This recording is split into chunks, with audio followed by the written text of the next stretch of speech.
Well, it's Wednesday morning, church, and we're together again today as we take just a brief look at the 7 last sayings of Christ on the cross. You remember Monday we looked at forgiveness. Yesterday we looked at a promise. And today we're going to see provision as Jesus interacts with his mom and with the disciple whom he loved. And so today's text is going to be John chapter 19, and we're going to be looking at verses 25 through 27. John 19, 25 to 27. It's Wednesday today. And so you think about during that Passion Week that Jesus ministered in Jerusalem. Late Sunday night, he would have ridden into town at the triumphal entry. He threw the money changers out of the temple and then went back to Bethany for the night. Each day, Monday, Tuesday, and Wednesday, he and the disciples would travel back to Jerusalem for the day and spend the day teaching in the temple. And so as you think about, as we progress through this week together, Wednesday would have been another day of teaching for Jesus. But as we look at these last 7 sayings of Christ from the cross, we jump ahead to Friday, between 9 a.m. and noon, as Jesus in agony has these final statements that reveal much to us about his love for mankind. We see here in John 19:25, there stood by the cross of Jesus his mother and his mother's sister, along with Mary, the wife of Clopas, and Mary Magdalene. When Jesus therefore saw his mother and the disciple whom he loved standing by, he said to his mother, "Woman, behold your son." And he said to the disciple, "Behold your mother." And from that hour, that disciple took her to his own home.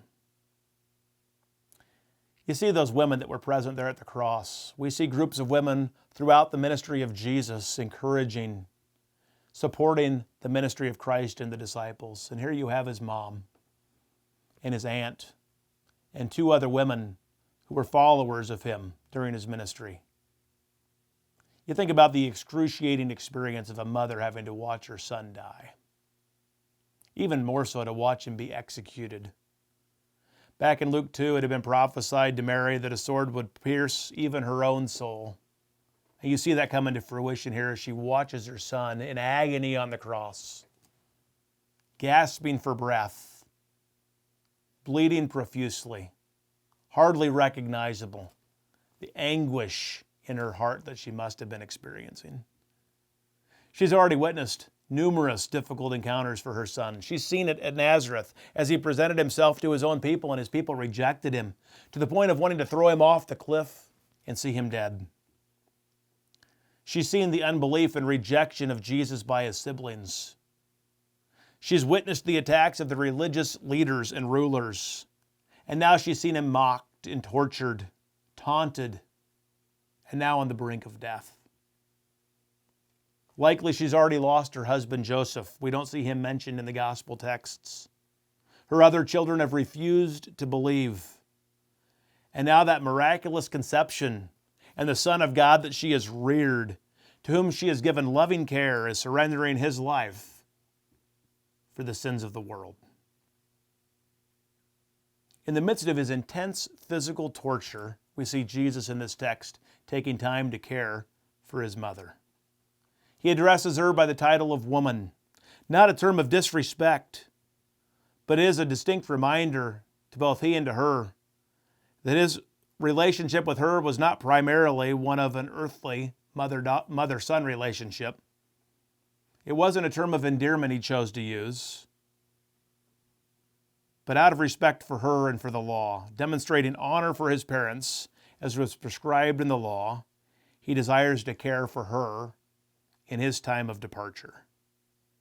We see John here, the disciple whom Jesus loved, standing by and watching as well. And he is the one whom Jesus selects to step into his role as son, as firstborn son, to provide care for his mother in his absence. You know, the rest of Jesus' relatives at this point refused to believe that he was the Savior. His siblings didn't turn to faith in him until after his resurrection and his ascension. And so the 2 people closest to Jesus from an earthly human perspective were his mom and John the disciple. And so he entrusts the care for his mother into the hands of that dear disciple to him. You know, I've had the chorus going through my mind this week. oh, how he loves you and me. He gave his life. What more could he give? And yet, even as he was giving that ultimate gift of salvation to us, he gives the provision of care for his mother to the hand of John. I think of that admonition to cast our cares on him because he cares for us.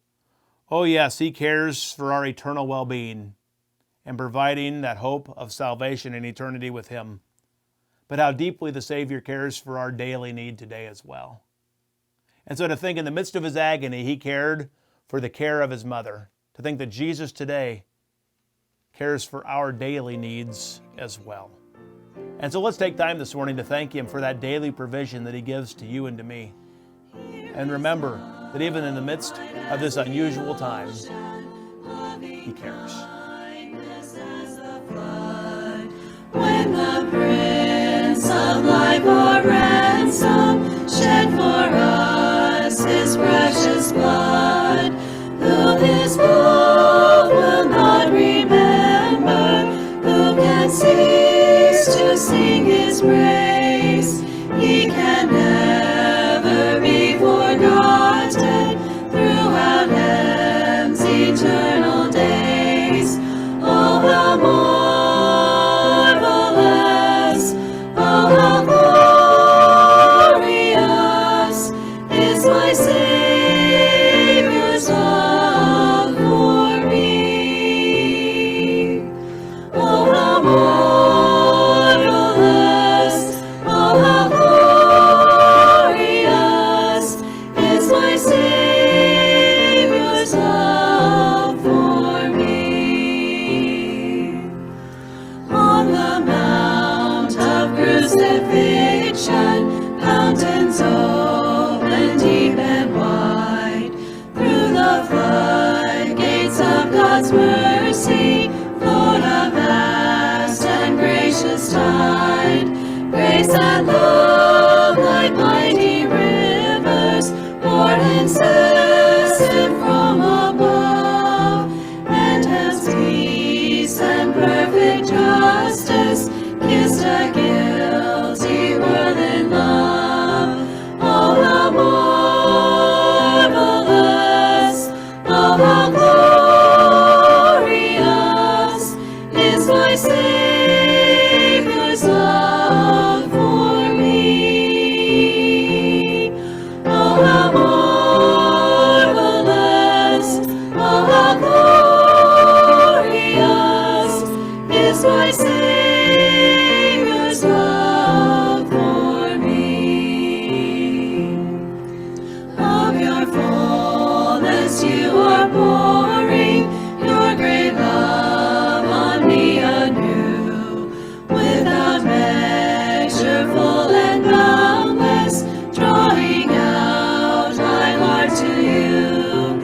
You alone will be my glory, nothing in the world I see. You have cleansed and sanctified me, you yourself have set me free. Oh, how marvelous, oh, how glorious is my Savior's love for me.